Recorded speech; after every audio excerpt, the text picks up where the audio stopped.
Je disais donc que toute la misère qu'on a pu passer sur terre, et lorsque nous sommes avec Dieu, plus rien n'est pareil. Dans le ciel, celui bien, qui a été malade sur terre, dans le ciel ne sera plus malade. Celui qui a été, excusez-moi l'expression, handicapé, qui a été estropié et qui a eu un problème quelconque sur terre, corporellement parlant, eh bien, dans le ciel, ça n'existe plus. Dans le ciel, tout est bien, tout est nouveau. Quelle grâce de savoir qu'un jour nous serons dans ce ciel, pour celui qui a fait la paix avec le Seigneur.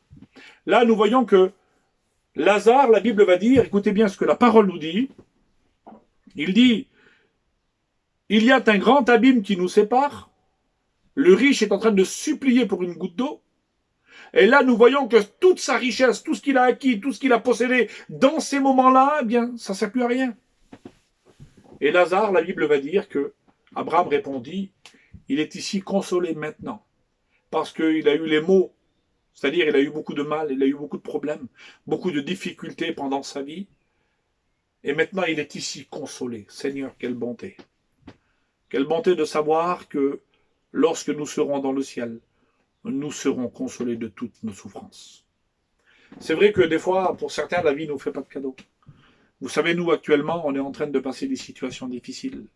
Ça fait environ 1 an qu'on est dans la maladie. J'ai ma cousine Georgia que pour certains vous connaissez, vous l'avez côtoyée, d'autres l'ont vue sur les réseaux sociaux au travers d'une requête de prière. Ça fait 1 an qu'on est dans la maladie avec elle. Et aujourd'hui, ça a été une journée particulièrement difficile. Eh bien, nous voyons que, bien sûr, je le crois de tout mon cœur, que encore jusqu'au dernier moment, Dieu peut tout changer parce qu'il est Dieu. Mais c'est lui qui décide de tout. Si Dieu ne pose pas sa main, on sait quelle sera la fin. Mais ça fait, je veux dire, 1 an qu'on est dans la souffrance de la maladie. Et c'est vrai qu'aujourd'hui, Georgia, eh bien, elle est peut-être dans ce lit de difficulté, dans ce moment difficile. Mais je sais une chose, moi. Eh bien, vous savez, ce n'est pas nous qui envoie au ciel les gens ou en enfer, pas du tout. Mais la Bible nous dit quand même, nous donne des promesses, que celui qui persévérera jusqu'à la fin, il sera sauvé. Et je vois que là, au travers de son lit de maladie, je vois qu'au travers de son lit de souffrance, je vous le promets, qu'elle est toujours fidèle.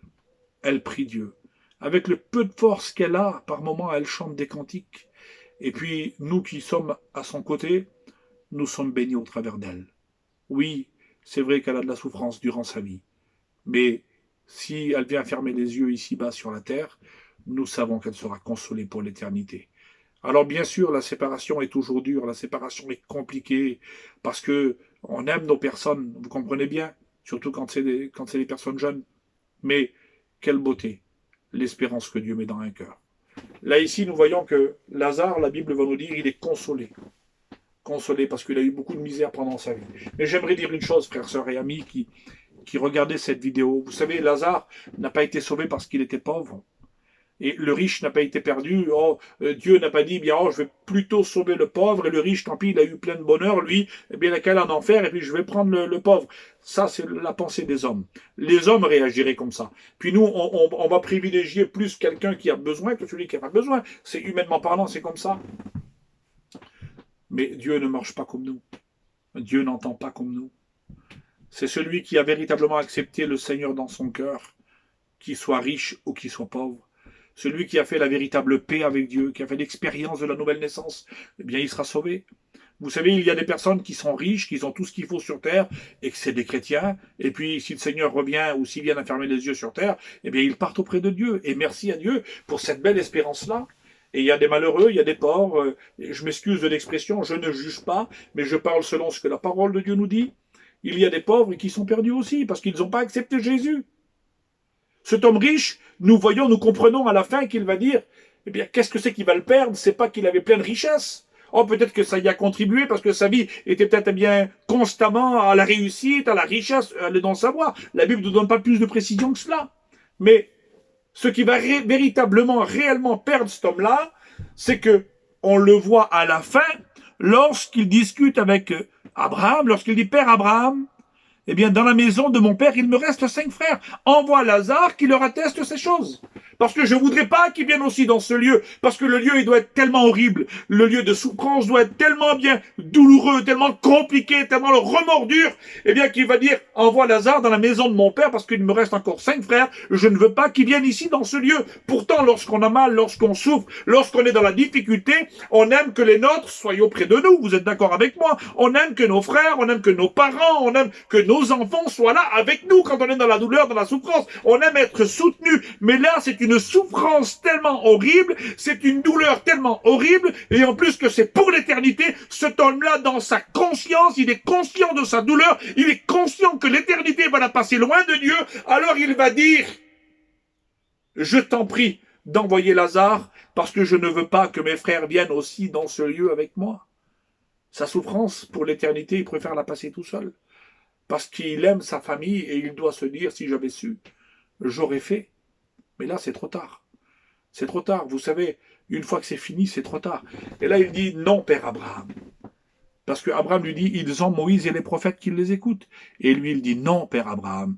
Mais si quelqu'un des morts ressuscite et va vers eux, alors ils se laisseront persuader. Et Abraham va dire, s'ils n'écoutent pas Moïse et les prophètes, ils ne se laisseront pas persuader, même si quelqu'un des morts va vers eux. Seigneur, voilà la bêtise qu'il a fait, cet homme-là. C'est que très certainement, toute sa vie, il a dit non à Dieu. Et ce qui peut te perdre à toi, eh bien ce soir, peut-être qui regarde cette vidéo, c'est que si tu dis non à Jésus, et ce qui fera de toi un sauvé, c'est si tu dis oui à Jésus. Seigneur, oui, je t'accepte dans mon cœur. Alors peut-être vas-tu dire, oui, mais il n'y a pas d'église, comment que je fais? Ben, donne ton cœur chez toi, au travers de cette petite vidéo, au travers de, je ne sais pas, peut-être au travers du téléphone ou de la télévision, je ne sais pas quel moyen tu as pour regarder cette prédication, mais peu importe. Ouvre ton cœur à Jésus. Ouvre-lui, Apocalypse chapitre 3, verset 20, Jésus va dire, voici, je me tiens à la porte et je frappe. Et si quelqu'un entend ma voix et ouvre la porte, je rentrerai chez lui et je souperai avec lui et lui avec moi. Ça veut dire que quand Jésus soupe avec nous, ça veut dire qu'il est chez nous, il est à l'aise, il se sent bien, il rentre dans notre vie. Et quel bonheur, quel plaisir. Alors vous savez, je ne voudrais pas être trop long.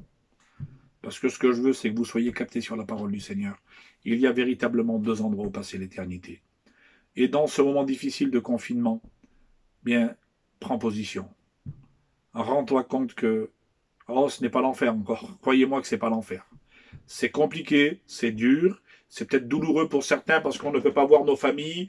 Nous, surtout nous, on est un peuple habitué à être en famille, à être en communauté, à être tous ensemble. Et là qu'on est un petit peu confinés, chacun un petit peu chez soi, hein, pour ceux qui respectent le confinement, eh bien c'est compliqué, c'est peut-être douloureux, c'est peut-être difficile parce qu'on ne voit pas les enfants, les petits-enfants, les frères, les sœurs, les parents. Mais c'est pas l'enfer, croyez-moi. Parce que ça passera. Et puis à un moment donné, on espère de tout notre cœur, ça redeviendra normal. Mais au nom du Seigneur Jésus, nous vous en supplions, comme la parole de Dieu va dire, soyez avec Dieu réconciliés. Ne prends pas le risque de partir loin de Dieu. Oh, ne te lamente pas en disant, oui, mais justement, je voudrais aller aux réunions. Ben oui, mais tu as la réunion chez toi ce soir. Eh bien, alors accepte le Seigneur Jésus, à seule fin que tu puisses ne pas aller dans ce lieu de tourment et accepter le Seigneur et partir avec lui pour l'éternité. Alors, ce soir, tu as la possibilité. Oui, au travers de ce petit moment tout simple.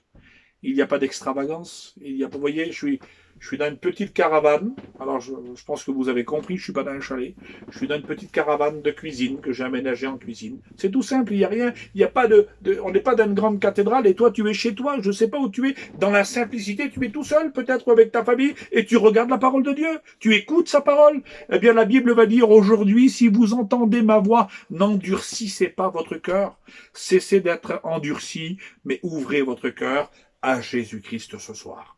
Alors, le Seigneur, il veut te bénir. Et puis toi, chrétien qui regarde cette vidéo, garde l'espérance que Dieu a mis dans ton cœur. Ne lâche pas cette espérance.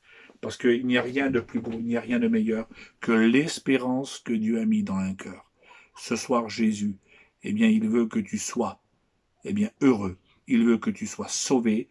Alors, chrétien, Ne baisse pas les bras malgré ces jours difficiles. Continue, persévère, parce que bientôt on rentre à la maison. Que son nom soit béni, que son nom soit glorifié. Je ne veux pas aller plus loin, j'aurais pu en dire plus, vous savez, sur tous ces détails, mais ce soir, vous avez compris qu'il y a véritablement deux endroits où passer l'éternité. Ne loupe pas le ciel. Parce que si tu loupes le ciel, eh bien, tu ne pourras pas louper l'enfer. Alors, au nom de Jésus, pose-toi les bonnes questions, tourne-toi vers le Seigneur, ouvre ton cœur, donne-lui ta vie, et tu seras heureux. Que Dieu vous bénisse à toutes et à tous.